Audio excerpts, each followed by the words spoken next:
Bonjour, aujourd'hui je vous retrouve pour vous parler de ce livre, Vox, de Christina Dahlscher.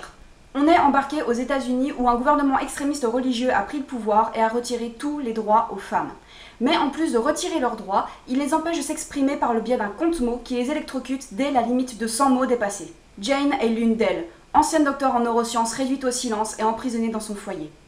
Mais sa vie risque de basculer le jour où des hommes du gouvernement viennent quérir son aide.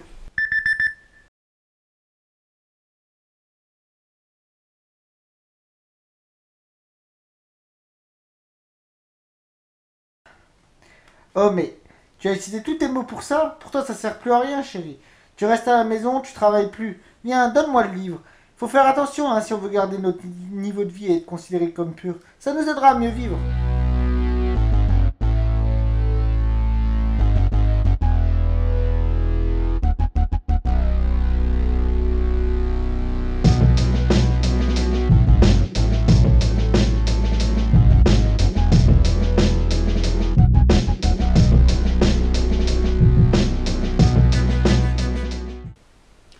J'ai lu ce livre il y a à peu près un mois maintenant, et bien qu'il ne soit pas devenu un coup de cœur et que je reconnais quelques facilités d'intrigue à la fin du roman, je trouve que c'est quand même un roman très intéressant, surtout pour le développement de Jane McKellan.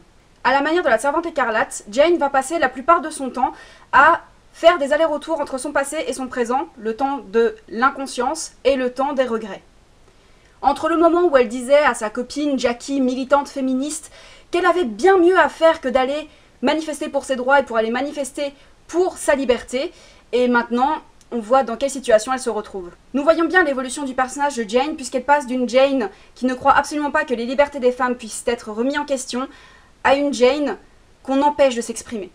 Nous pouvons tous être des Jane, à se dire que ce n'est que de la fiction, que la Servante écarlate, dont il est fait mention aussi dans Vox, ce n'est que de la fiction, ça n'arrivera jamais.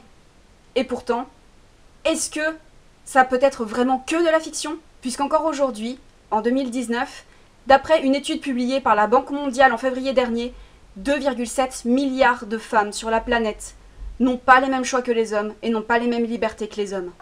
Je ne vais pas m'étendre sur les sévices faits aux femmes partout dans le monde, que ce soit en Inde où les féminicides sont monnaie courante, puisqu'il est plus facile d'élever un garçon qu'une fille, puisque une fille égale une dot au moment du mariage. Je ne vais pas non plus parler de l'excision qui fait environ 2,2 millions de victimes par an partout dans le monde. Non, je vais juste me concentrer sur les pays occidentaux et ce qui se passe aujourd'hui dans les pays occidentaux, dans des pays civilisés.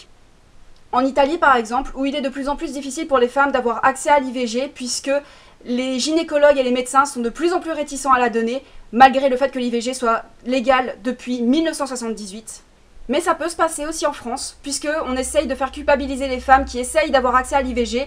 Je vous laisse regarder sur YouTube, il y a de nombreux témoignages à ce sujet. Mais j'aimerais aussi rapidement parler du débat qui est en train de se dérouler aux États-Unis sur l'accès à l'IVG. Depuis début 2019, pas moins de 28 États aux États-Unis ont décidé de remettre en cause ou décident de remettre en cause le droit à l'avortement pour toutes les femmes, dans le seul et unique but de porter cette restriction devant la Cour suprême, où 2 juges conservateurs ont été élus en début d'année pour que cette restriction se mette dans tout le pays. Donc si ça se trouve, demain, dans tous les États-Unis, ça pourrait se passer comme en Alabama, où si un médecin essaye de pratiquer l'avortement, il pourrait écoper de 10 à 95 ans de prison. Et ça, même si la femme a été victime de viol ou d'inceste, puisque la seule exception pour avoir droit à l'avortement maintenant en Alabama, c'est que le fœtus pourrait porter atteinte à la vie de la mère.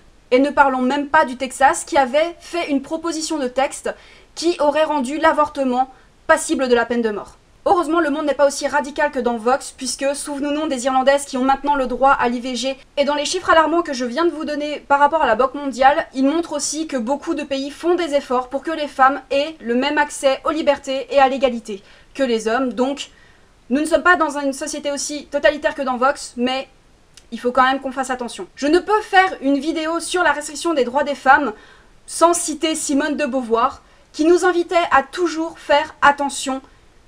Il suffit d'une crise politique, économique, religieuse pour que les droits des femmes soient remis en question.